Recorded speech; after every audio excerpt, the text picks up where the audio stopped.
everyone. This is another edition of Civil Talk. I have with me my friend Joey Defibaugh. He is a Muay Thai fighter, trainer, and also a barista. Welcome, Joey. What's up, man? Thank you so much. I appreciate you coming to contribute who you are, what you do, your passion. It's beyond a pleasure. Thank you, man. Yeah, definitely. So what's been going on here? Wait, I want to mention also that yesterday was Joey's birthday, so a big happy birthday to you. Yeah, thank you. And then also, today is my birthday. So we share that. We share the Sagittarius energy, which I love. I feel like that's something. I feel like that was a factor in us connecting when we first met. Oh yeah, that was great about how that happened, right? Yeah. At the coffee shop, right? I needed my first haircut when I moved here. I was just letting it grow out, but I didn't really like it, you know? It was more so because I didn't have a barber. And then just, walked on over and overheard the conversation with my coworker about that. Yeah. And that was kind of around the time you moved to Tampa almost, right? Yep. I just moved here, and I was building my clientele. I didn't have a clientele yet. I was cutting just a couple haircuts a day. And the location of the shop that I was working at was right next to Joey's coffee shop that you were working at. And you were talking to your coworkers. Well, even before you started talking to your coworkers, I was like, all right, I'm gonna give my card to that guy because he's got a lot of hair, and I'm gonna try to make him my client. And so I was like, I overheard you talking to your coworkers, and you were like, yeah, I want to get my hair cut. I want to do a fade, a tight fade on the sides, and comb the top over. And I was like, what? This is crazy. This is meant to be. So I walked up to you right after I heard you say that, and I was like, hey man, I overheard the conversation, and I was literally just thinking about asking you if you would come and check me out sometime. So it's crazy how we met then, and then just have continued to keep the journey going. No, it's been great, dude. Definitely. I got my brother going, dude, now. Yeah, Ed. Yeah, he keeps going. Shout out to Ed, Joey's brother, awesome guy as well. So, all right, I want people to know who you are because you're Me? such a gem of a person, man. You're so humble, but at the same time you literally and figuratively kick a lot of ass. So It's true, yeah. And then you have this other passion with coffee as well. But let's talk about your Muay Thai. How did you get into Muay Thai? Well, that's a fun one because I grew up playing soccer a lot, right? Yeah, I grew up playing soccer a lot, and I was kind of getting, bored. Not bored, but just needed something different almost, right? And from there, I found a connection to a Muay Thai gym. My personal trainer of my mom's knew someone that looked up someone's name and found a guy that was a Muay Thai kickboxer in the area. He wasn't, and his name, ironically enough, was Joe too. right?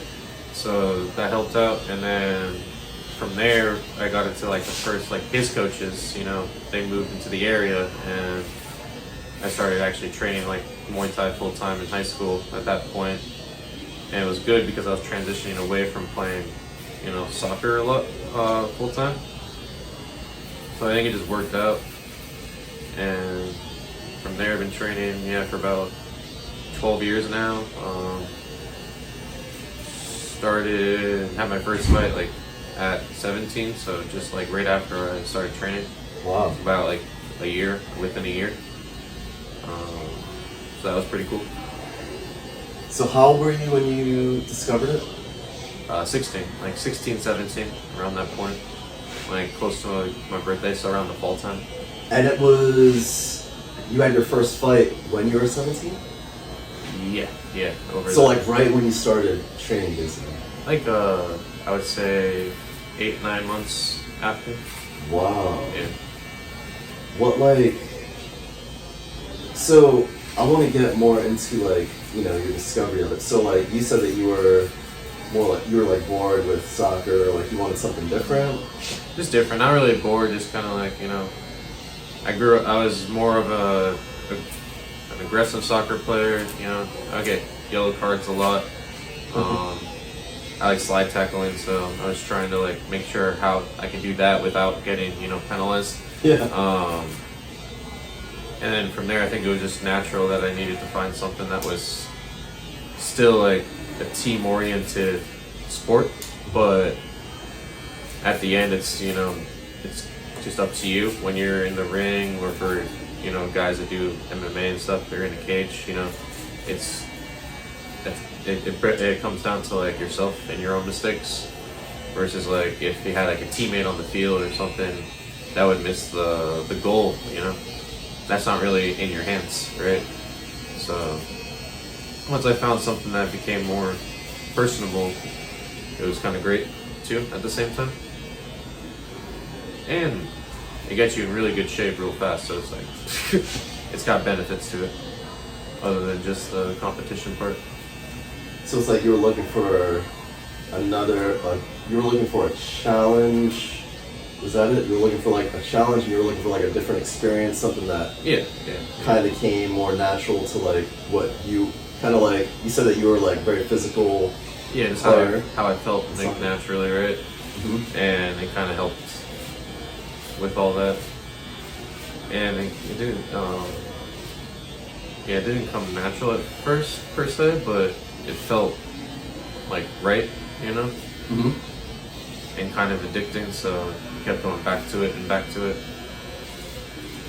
and from there it just kind of stuck, you know, and I never stopped. So I was kind of like, oh, I had that same feeling of when I was growing up playing soccer, you know, like I had that similar like excitement, and that has never stopped. If anything, it's grown and gotten stronger, you know, throughout the years. So, at what point do you think was like, did you have that realization where you were like, okay, this is something that I want to keep doing. This is something I want to like get better at. Like this is something I'm passionate about. At what point, like, you know, I know you said it was like 8 months before you had like your first fight, but like within that amount of time, like, was there something that happened? Was there like a situation or like a moment where you were training and something just like clicked, or like how did that work? As far as like you finding your passion in it. Probably, I would say after that first fight. Like after the first fight? Definitely, right. It kind of like, solidified that thought in my head that this is something like that I can do and that I can pursue, you know. And it was fun, so it brought my own level of excitement, and just like the rush of emotions you feel. There's nothing really like it, so it's kind of something you keep wanting to like pursue. Yeah, I keep going after. That's awesome. And that's within the training itself too. It's not just like the fight only, right? It just like, made that guarantee in my mind that it was something that I wanted to continue to do, and then eventually like teach. So that's pretty awesome. Like being able to teach it down to other people and watch them grow as they find out the same experience, kind of like I did. Definitely. It just feels good to like give back, like especially when it's something you're passionate about. You know how much like someone took the time out and like put their energy into you, so that it's like, hey, I want to do the same. I want to like give back, that gift that person like gave to me. Right. It's kind of how I feel like it naturally is. Yeah. That your coaches did that to you whenever you started, at least for me. And then now I'm at the point where I have to like do the same as like my coaches did for me, but for others. That's awesome. So like, if you could like walk me through like your first fight, like what was it like? Like, like tell me like what your opponent was like, what was going through your head. Just kind of give me like a walk through, a tour through like your memory of that situation. It was interesting because you're extremely nervous, right? That I couldn't get over. It was like hard to breathe. I didn't know what I was gonna do when I first when the referee was gonna be like, all right, now it's like fight, right? And of course I was the first one of the event, pretty sure, like early on. So we were like warming up. My coach was warming me up, and we were right next to the ring. What was his experience level like? My coach? Your opponent. Oh, my opponent? He had, I think, one fight on his record or something before that tournament. Okay. That was interesting because I was like, oh, he has experience. Yeah. Like he's already competed. And he had a weird like hopping like boxing style, but bladed so he could throw kicks because it was a Sancho or a Sanda tournament, which is Chinese kickboxing. So you're allowed to like Sanda. Yeah, Sanda, like Sanda. Sanda. Yeah. What is that? I'm sorry. What is that? So you're allowed. It's Chinese kickboxing. That's the rule set, and you're allowed to do like wrestling takedowns, like judo throws, double legs, like things you can't do in Muay Thai. Okay. So I was really excited because I was pretty good at that from the clinch. But so I'm sorry. Was it just like a fighting tournament, like a MMA style? Was like two different arts? Like, did you come with Muay Thai or was? No, you had to fight under the rule set, the Sanda rule set. Okay, which so is you can't you can clinch and you can do takedowns, but there's no ground grappling. You just stand back up, and the bigger the takedown, the more points you get, and they score it round by round. So after the round ends, they held up like little sticks for the corners, and that's how you found out if you won or lost the round. And if you lost the first 2 rounds, they don't go to the 3rd round. So it was interesting. And for youth, you had to wear the like vest, the vest protection thing, on top of the shin guards and the headgear and the big gloves, like 14 or 16 ounce gloves. So your first fight was it like it was considered a Sanda fight? Yeah. Okay. It wasn't not a Muay Thai. Yeah, it wasn't full rules Muay Thai. Gotcha. But you went in with like Muay Thai training. And Sanda, my coach. Oh, you did Sanda too. Okay. Yeah, my coach Mark was he was a Sanda, he was really good at that. So he taught it. He competed in China before in the amateurs. Wow. So that was like his other thing other than Muay Thai, and he also taught Kung Fu to the kids. So he was a very experienced martial artist. It was pretty cool to have a little different like taste of other martial arts other than just Muay Thai. Yeah. But the fight itself was interesting because right out the gates, like he was bouncing around in front of me, and then from there, I thought he was gonna throw like a push kick to my body, so I went to go catch it, but it was going as a side kick to my head. So he like 10 seconds in, he like dropped me with a side kick, but like I got like right back up and answered the 8 count from the ref, and like that, all the nerves like just kind of dropped. So I was like, oh, cool. Yeah, I felt better after he hit me. And Do you remember that hit like hurting? Like, did you remember pain, or did you just like fall? Was it like? no, I heard like the ringing. I fell backwards. I saw the ceiling. Like I wasn't like flat on my back. You know, I was like kind of like, you know, like putting my hand down to like get back up type of thing, right? And I get up. The ref puts me into the corner for the 8 count, and then I answer it. But right at like as I'm getting up, I noticed like, oh, all the nerves are kind of gone. So I was like, that's kind of cool. I didn't feel as nervous after that, and then I didn't end up winning, but it was cool because I got to like double leg him 3 times. So you didn't end up winning? No. I lost a decision, but I was able to clinch him pretty well and throw a lot of knees, which is kind of my style when I fight in Muay Thai. And from there, since you're allowed to take him down, I would drop and like a double leg to him 3 different times. You know, where like you stand up and just jump to the side, because that can get you more points than the rule set and the judges scoring. But for some reason they didn't give me the second round. So since he won the first for dropping me, he won the second, so we don't go to the third round. So that's why I lost the decision. But it was fun because the experience itself was, you know, worth it, even though I was a little upset. But it was super fun. My teammate, he won his division that time, so that was pretty cool. That's awesome.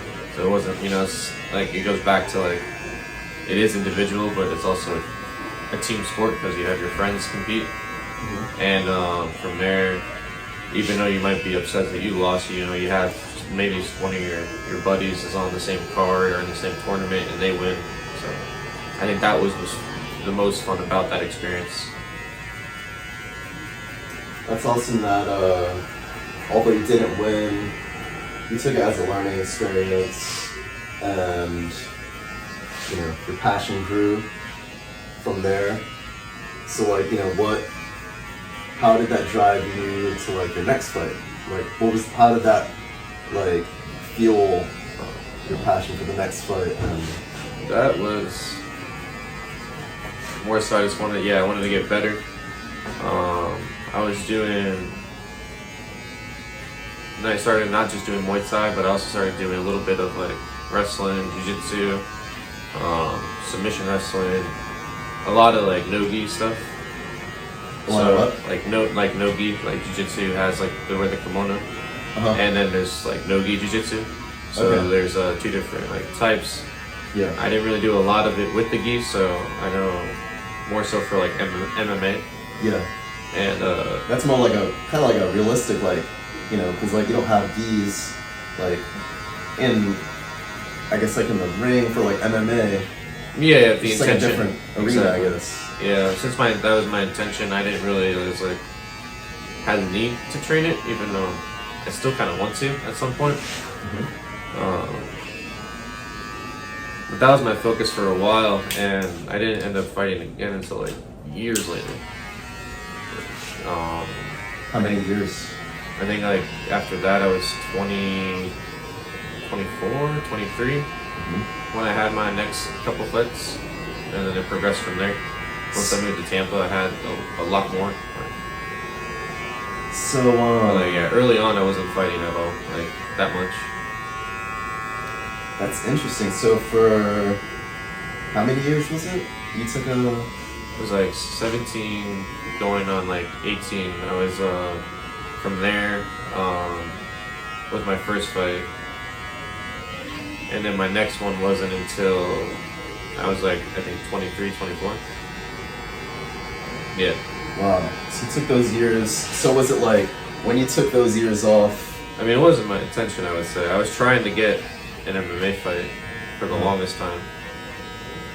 And that never happened, so then I just went straight, like, pure Muay Thai. And I was in Jacksonville at the time, so that's when I was training at, I found Jack's Muay Thai up there, so I started training over there. And then I eventually moved back down south, and I started training at Pines Muay Thai in Pembroke Pines, which is kind of close to where I grew up. And that's where, like, at that point, I was really just trying to focus on pure Muay Thai. And then when I moved back home into, like, the South Florida area, that's when I had my, like, next couple fights in a tournament. And then shortly after that, I would say like a year later, I moved to Tampa. And then, you know, pretty much been fighting here ever since. So like when you had Long those, journey. yeah, Long journey. when you had those years off, like, was it in your mindset? Were you like, all right, I'm gonna take this time off to like train, get better, like, you know, get to a level in which like I really feel like, you know, Yeah, for Muay Thai, yeah. win, Yeah, for sure. or like was it intentional like that, or was it just like the way things just kind of like played out? Well, once I moved to like doing pure Muay Thai only, that was kind of my intention when I was still up in Jacksonville. I was like, I'm just gonna try to focus on getting better at this. And then once I started training more consistently, that was when I was back in South Florida, and that's really when it kind of took off. Like where I was, I would train every day. I would help my coach out with things. We clinched every day, which is a key part of Muay Thai, and it's kind of like helped with like the style that I liked. So, and I had good coaches and good people to clinch with because they were all bigger.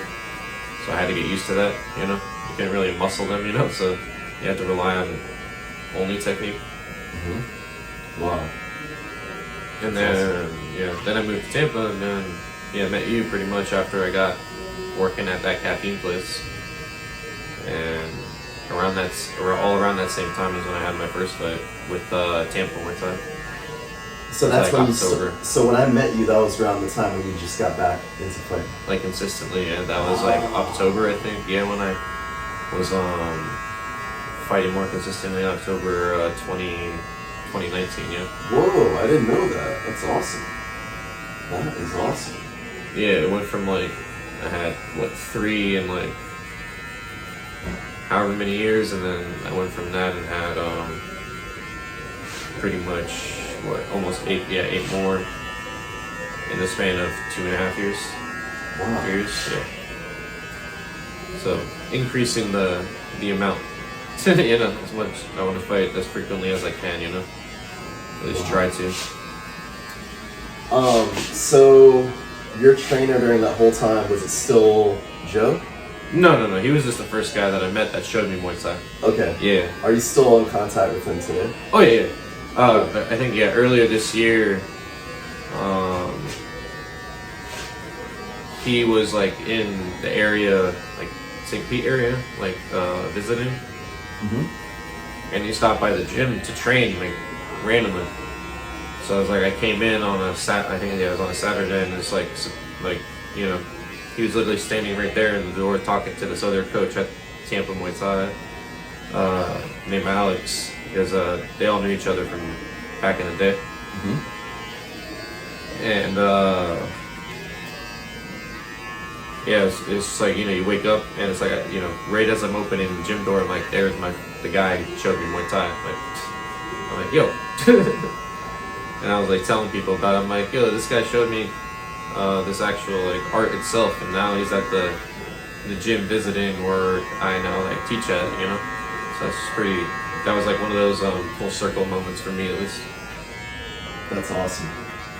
So what did like, besides like the art itself and like the fighting and, you know, the sport of it all, like what else is Muay Thai like giving you? Like what is it?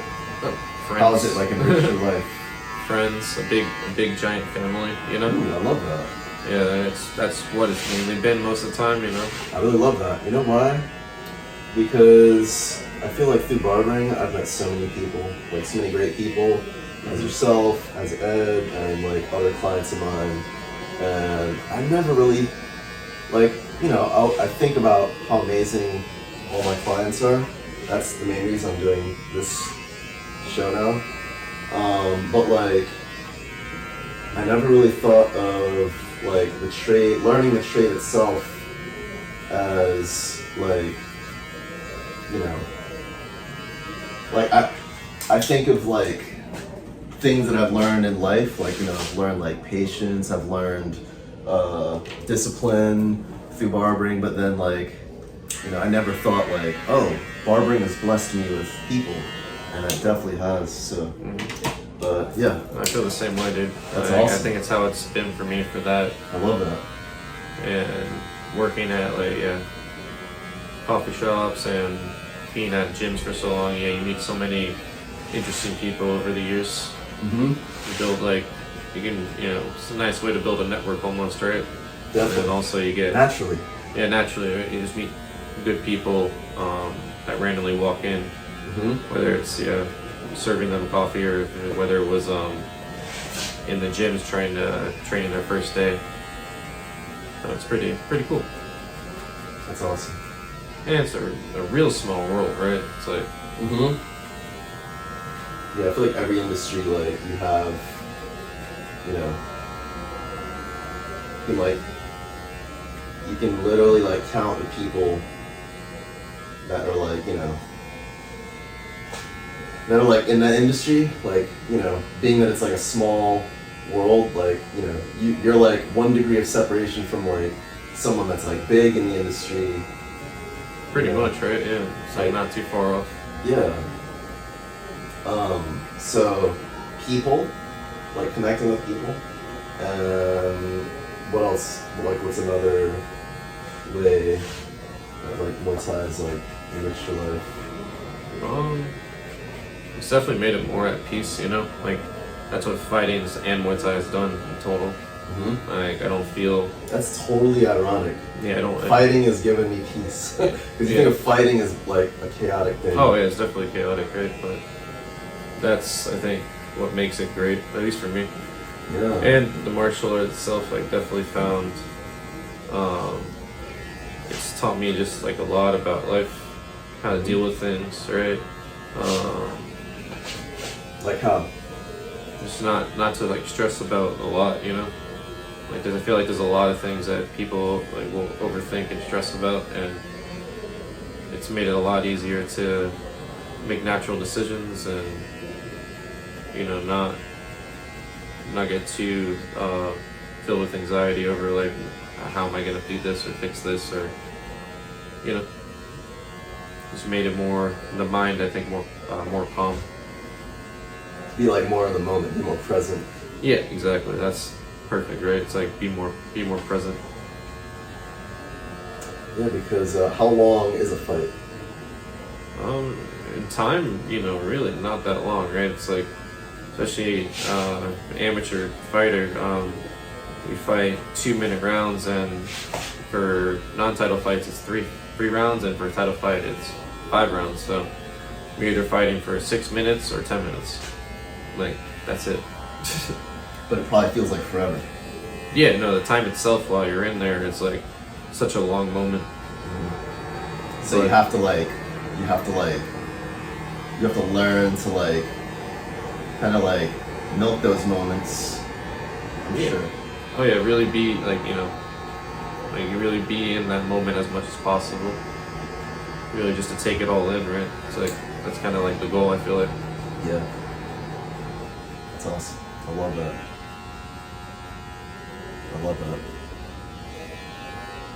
That's like I feel like that is, in life, that is one of the most important things to like, just like find peace in the moments, find, joy in moments. These moments are like if you stop and, like you said, take it all in, for like whatever it is, while you're training, while you're enjoying like a time with friends, family, it's like it's so important to just like learn to be in those moments. They're the most precious thing that we have, and they teach us lessons. They teach us how to they take us to the next level, as in a fight or like any type of learning process. Oh yeah. And then we find joy or peace in these moments. So I think it's very essential. Definitely. I mean, whatever that is for the individual, right? But Yep. finding that peace and that community to help you, get through life and help make changes to yourself and help better the world around you, right? Yep. That's awesome. I love it.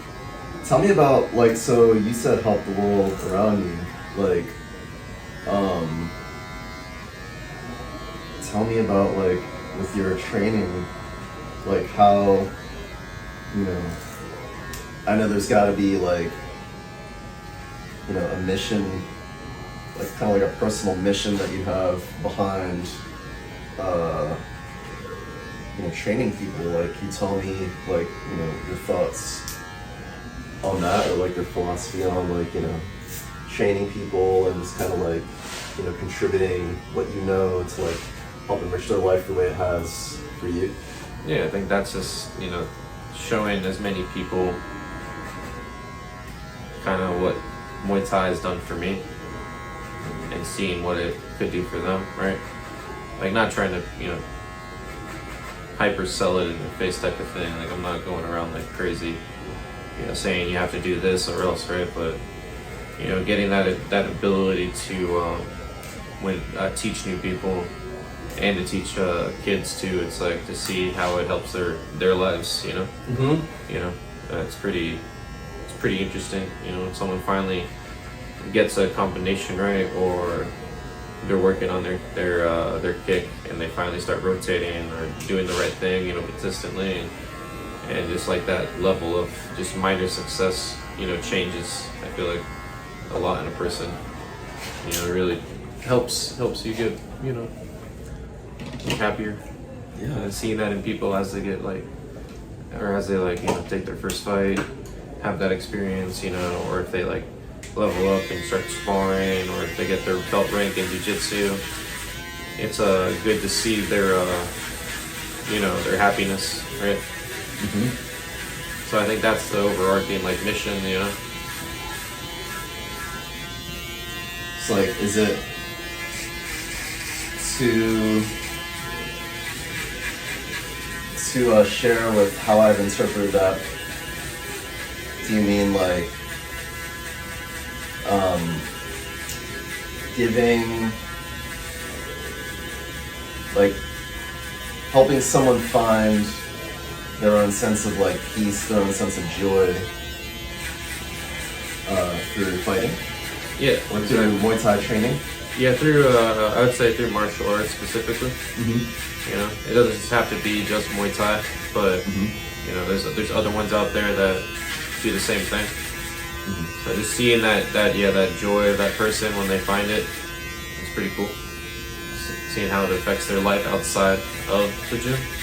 Yeah, I feel like it's also important, right?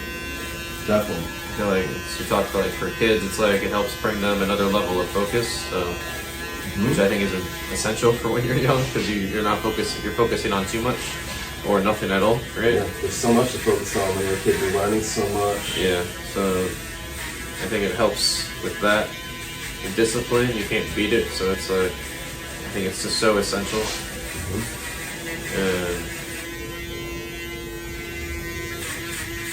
And just I think that's probably the overall like mission, right? Is just totally seeing that joy in someone, trying to bring that to people, right? Yeah, that's awesome. I love that.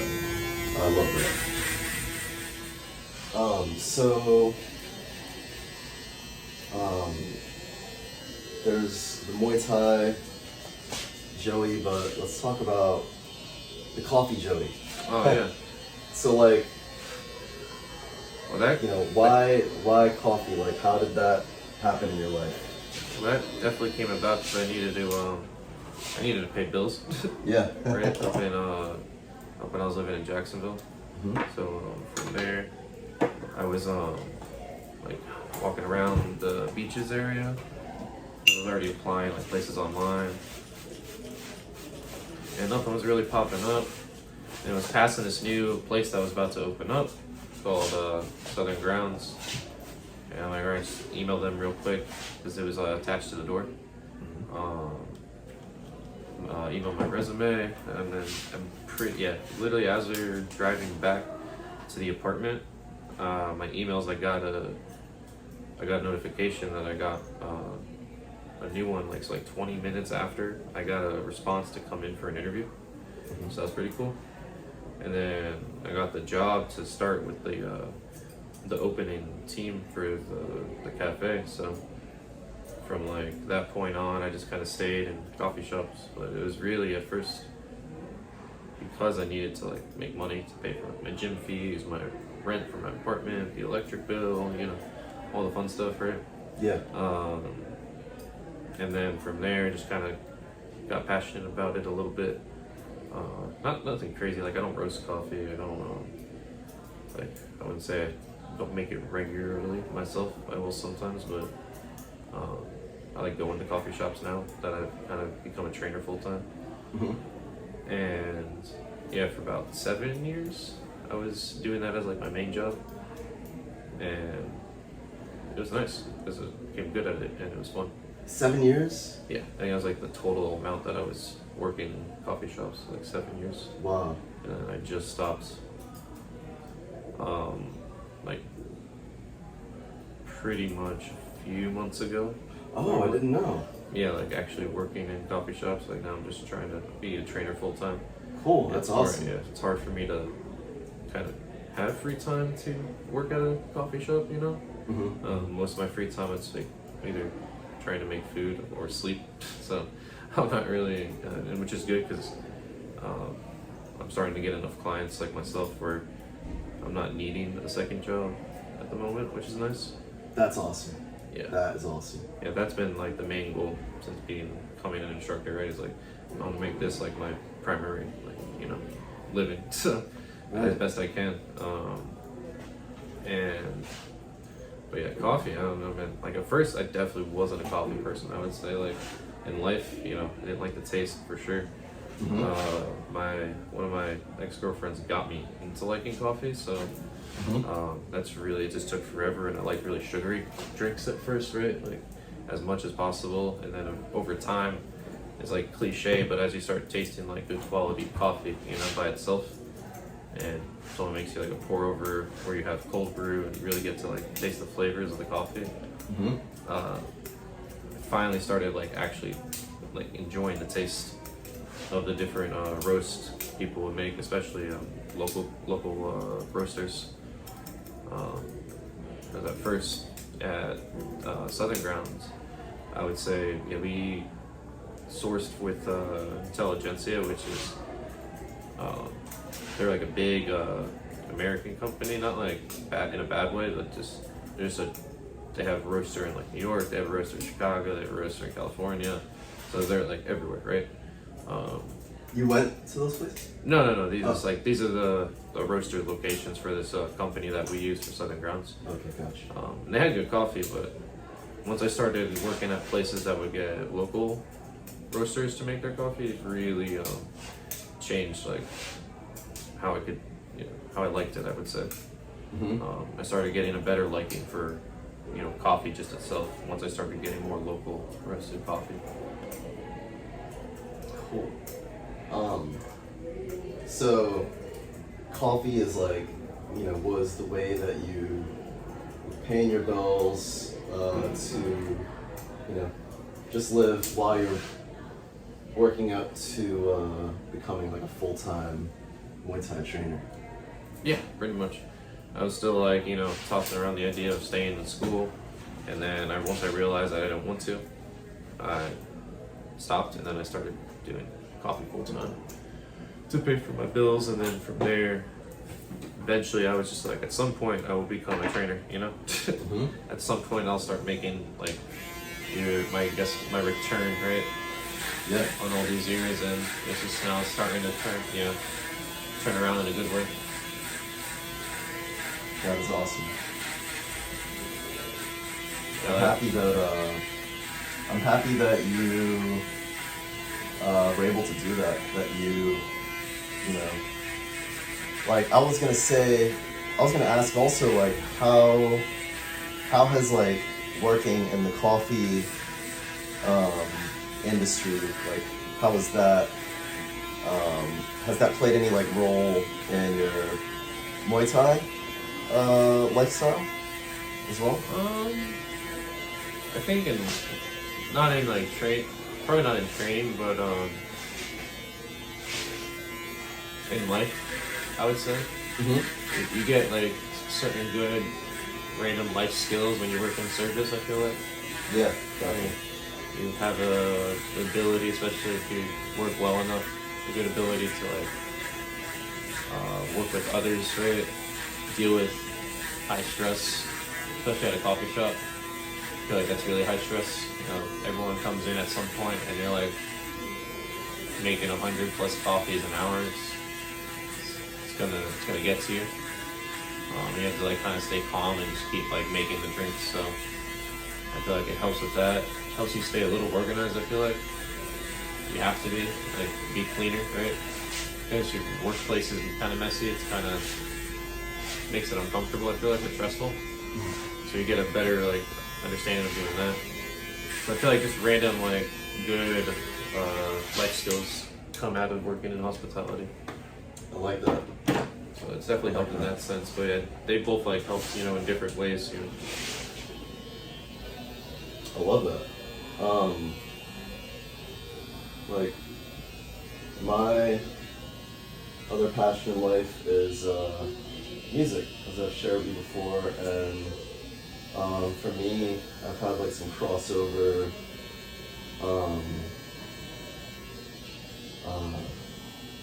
things that I've learned that help me with like, you know, the other passion. So and yeah, I think like you said, you know, working in the service industry, you just you learn so much. You know, just like communicating with people.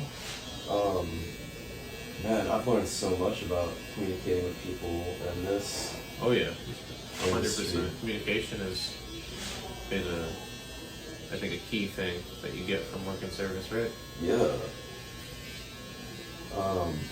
So I could see how that could leak over from the coffee industry into Muay Thai.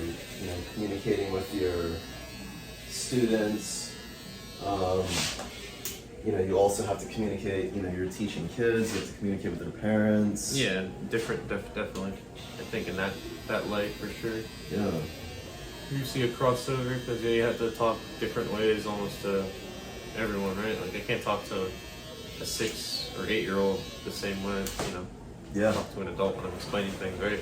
Yep. They're not gonna react the same way, or you know, they have to kind of make sure they get it. You know, they need it to be a little more fun, Yeah. a little more like entertaining per se. The adults kind of you can give them a more like rigid or structured explanation, Yep. and they'll kind of do it, right? Or at least they'll get it. You know, maybe after a few times. Yeah.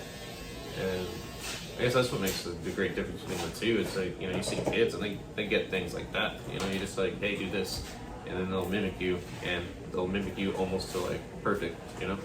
Yeah. And I'm just like, this is insane. Yeah, kids learn so quickly. I think also kids, they learn so quickly because I feel like they haven't been like poisoned so much as like, you know, adults. Like we've heard so many things from other people. They're less scared for sure. Yeah. I would say they're more, you know, like the whole cliche, they're adventurous and they don't mind trying something, and if they get hurt, it's kind of that's how they find out, right?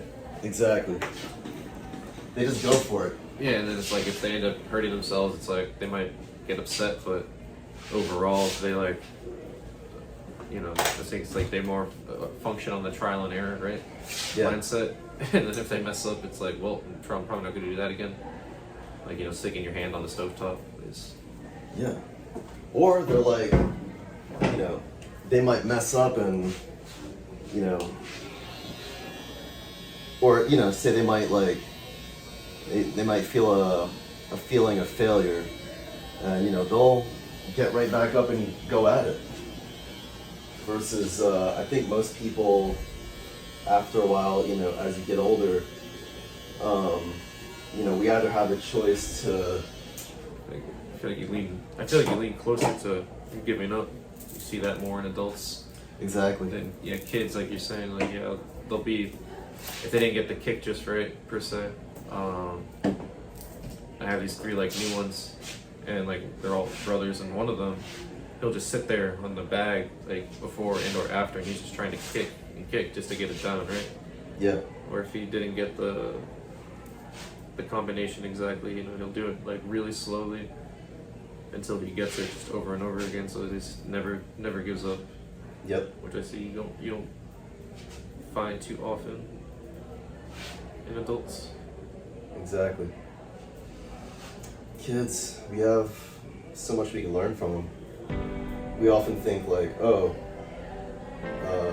I think the popular thought cycle is like, you know, parents feel like, oh, you know, we're going to teach our kids, which, yeah, you know, we do have to teach our kids how to live and everything, but at the same time, I feel like we need to be open to learning from our kids as well.